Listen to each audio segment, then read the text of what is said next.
तो दोस्तों इस समय आपको पता है कि त्यौहार का सीज़न है और त्यौहार के सीज़न में आप देखते हैं कि बहुत ज़्यादा जो मूवमेंट है वो हो जाता है। मार्केट प्लेसेस हों या इस तरह की जगह हों, वहाँ पर बहुत ज़्यादा आप देखते हैं कि जो गतिविधियाँ हैं बढ़ जाती हैं और भीड़ भाड़ चूँकि होती है त्योहारी सीज़न के अंदर, तो ऐसे में सुरक्षा एक बहुत बड़ा आप कह सकते हैं कि विषय होता है, एक बहुत बड़ा कंसर्न होता है। लेकिन ये बात मैं आपको क्यों कह रहा हूँ, दोस्तों खबर ये है कि यमुनानगर जगाधरी में रेलवे मास्टर को एक पत्र आया है, यानी कि जो स्टेशन प्रबंधक हैं उनको एक पत्र लिखा गया है। और ये पत्र किसने लिखा है? ये पत्र किसी और ने नहीं बल्कि ये कहा जा रहा है कि ये पत्र लश्कर तैयबा की तरफ से लिखा गया और जिसमें धमकी दी गई है कि वो यमुनानगर, जगाधरी, पानीपत, सोनीपत इस तरह के कुछ रेलवे स्टेशंस के नाम उसके अंदर लिखे गए हैं, जिसमें कहा गया है कि वो उनको बम धमाकों में उड़ा देंगे। साथ ही साथ ये भी कहा गया है कुछ धार्मिक स्थान भी उनके निशाने पर हैं, वहाँ पर भी वो बम धमाके करेंगे। अब जाहिर बात है कि इस तरीके का जो लेटर है वो आने के बाद या इस तरह के रिपोर्ट्स आने के बाद या इस तरह की जानकारी सामने आने के बाद खुफिया विभाग पूरी तरह से अलर्ट मोड पर हो गया है। नतीजा ये है कि चौकसी बढ़ा दी गई है और इसलिए अगर आप इन रूट्स पर अगर ट्रैवल कर रहे हैं, वैसे भी आप देखते हैं कि त्यौहार के समय में थोड़ा सा जो चेकिंग है वो ज़्यादा सख्त कर दी जाती हैं। लेकिन यमुनानगर, जगाधरी या अंबाला, पानीपत, सोनीपत या इन जगहों पर अगर आप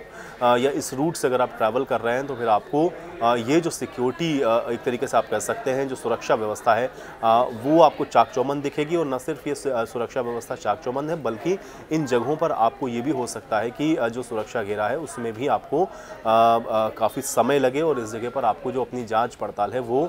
करवानी पड़ जाए, क्योंकि एक-एक चीज़ों को बहुत माइन्यूटली यहाँ पर देखा जा रहा है। चाहे यात्रियों के बैग चेक करने की बात हो, स्निफर्स डॉग की बात हो, रेलवे स्टेशन पे चौकसी की बात हो, एंट्री एग्जिट पर चेकिंग की बात हो, ट्रेन के अंदर सर्चिंग की बात हो, ये सारी ऐसी जगह हैं जहाँ पर आप देख रहे हैं कि बहुत ज़्यादा चौकसी बढ़ती जा रही है। और इसके अलावा जो भीड़ भाड़ वाली जगह हैं, जैसे कि मैंने आपको कहा, चूँकि पत्र आया न सिर्फ रेलवे स्टेशन बल्कि कुछ धार्मिक स्थानों का नाम भी उसमें लिखा गया जहाँ पर ब्लास्ट करने की चेतावनी दी गई है, तो वहाँ पर भी चौकसी बढ़ा दी गई है। यानी कि अगर अब आपको जगह जगह पर सुरक्षाकर्मी या पुलिसकर्मी दिखते हैं और अगर वो सुरक्षा जाँच में आपसे सहयोग की अपील करते हैं तो आप ज़रूर करें, क्योंकि ये एक सिक्योरिटी का एक बहुत बड़ा कंसर्न है। और इसलिए इस तरह का पत्र सामने आने के बाद खुफिया विभाग पूरी तरह से अलर्ट पर है और हर जगह जो एहतियात है वो बरता जा रहा है, चौकसी बढ़ती जा रही है। चाहे आप रेलवे स्टेशन पे जाएं, चाहे आप बस स्टैंड पे जाएं या जो मार्केट प्लेस हैं उन जगहों पर जाएं, उन सभी जगहों पर आप देख रहे हैं कि इस तरह की जो चौकसी है वो बढ़ा दी गई। हालांकि अब देखना ये है कि ये जो तमाम सतर्कता है वो बरतने के बाद ये जो पत्र लिखा गया है, इस पत्र को क्या वाकई में लश्कर तैयबा ने लिखा है या किसी ने ऐसे ही इस पत्र को लिखा है, इसकी भी जांच की जा रही है। देखना यह है कि इस जांच में क्या कुछ निकल कर आता है। तो उम्मीद करता हूं कि जानकारी आपको अच्छी लगी होगी। मिलते हैं अगले वीडियो में।